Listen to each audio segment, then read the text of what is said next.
Oisín, thanks for joining us. Oisín is just going to give some reflections and learnings on engaging with Citizens Assemblies. So, Oisín, over to you. Thanks for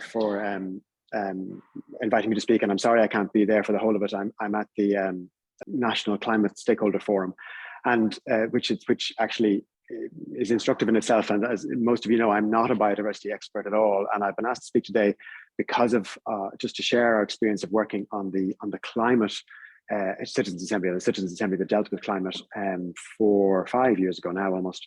To share our experience of that, as there may be some lessons for the environmental civil society sector as we engage now with this one, although there may also be some differences that are worth reflecting on. So the first point to make is that there's no automatic link between having a citizen assembly and having policy change, even though we get excited about citizen assemblies because of the high profile examples of where they have led to really significant policy change, indeed social change, but policy change on the back of that in Ireland. So we all know about the Constitutional Convention that ARC was involved with, that led to the marriage equality referendum. And the same Citizens Assembly that did climate also did abortion care, and huge change followed there too. And there has been really significant change in climate policy as a result of the same citizens deliberating over 2 weekends only in that case. They did 6 on abortion, they did 2 on climate, but it had a really significant change. But for all of those ones that we know about, there's quite a lot of other issues which I can't even remember myself, which have not resulted in policy change. So for example, that same Citizens Assembly that did climate and abortion also did the challenges of an aging society, and also did, I think, something to do with what age the president should be when they're elected. And ARC's Constitutional Convention did lots of other issues, not many of which have come to fruition, I think, including voting age, for example. So it's just to remember that it doesn't necessarily mean we're going to get change, but so it's an opportunity, not a guarantee, I guess, is what I would be underlining at this point. The other point I would say around the fact that it's an opportunity is that our work here, I think, as civil society is not just to try to influence the outcome in terms of the recommendations through our inputs. I think it is a broader moment than that. And someone actually who was speaking just there, it might have been Keith, I'm not sure who, said that for all of us who are here today, and the other 100 who might have liked to come, there's hundreds of thousands who aren't very engaged. And because citizen assemblies now have a certain profile in Ireland, it is a moment where there's a significant chance to get the issues around biodiversity loss and the appropriate response to that and the emergency we face higher up. Not just the public or the policy agenda, but actually the public mind, the engaged citizens, and indeed the broader citizenship through the media. And we need to grasp that opportunity. So, for example, one of the things that the civil society sector did around climate is that, to a significant degree, we were cheerleaders for the assembly. Of course, we made our submissions to the public consultation, and we were observers during the day. We didn't actually get to speak at that. That's going to be different this time. Advocates will get to speak.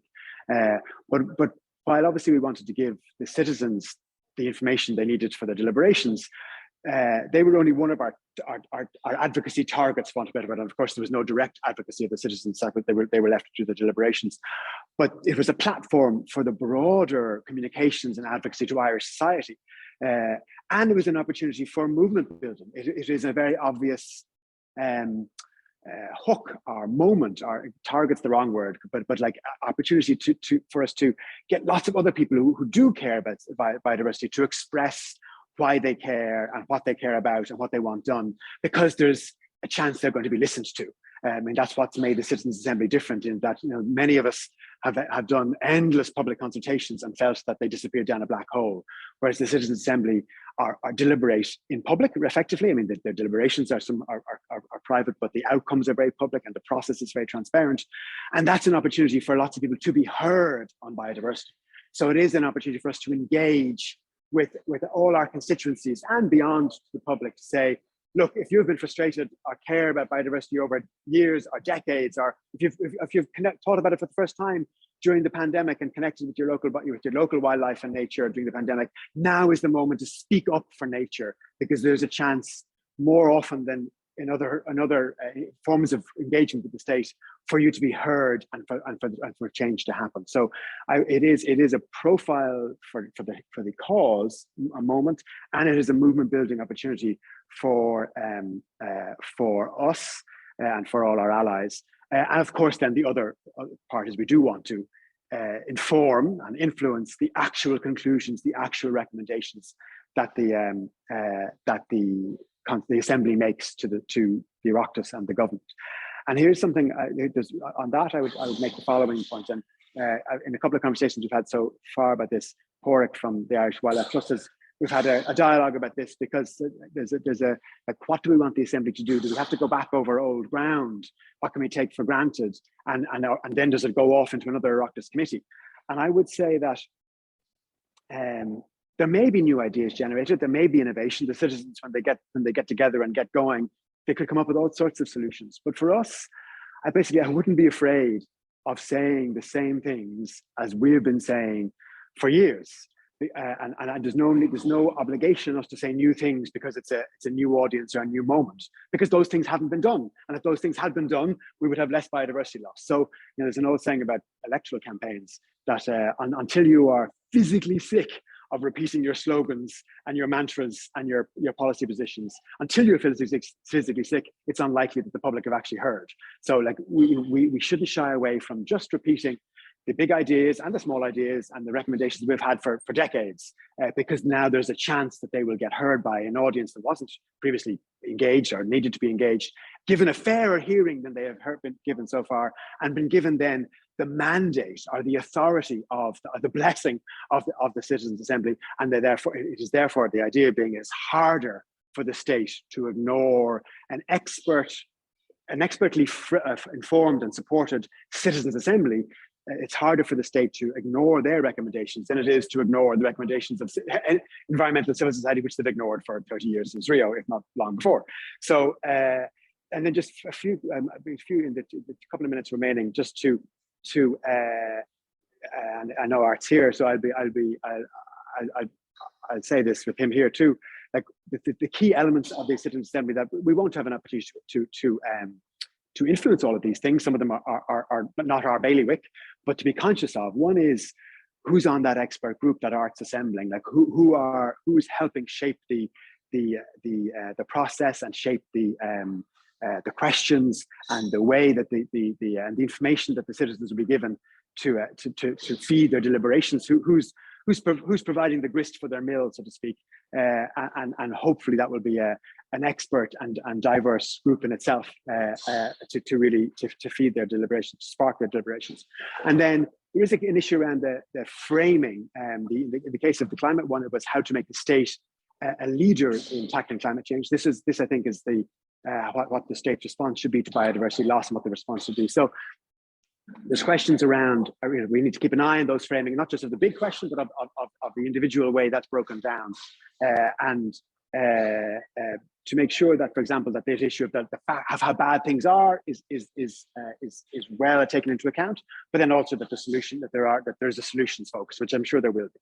And then it's obviously very important, the balance of witnesses that come before the Assembly, and it's good to hear that Art say that there will be a space for advocates. But obviously we want it to be expert driven, because we've had lots of back and forths in front of the public, in front of the media and in front of the politicians between interest groups, some of whom are vested interests, they have money at stake in how things are done now, and some of whom, like us, are public interest groups who don't have money at stake, we have issues at stake.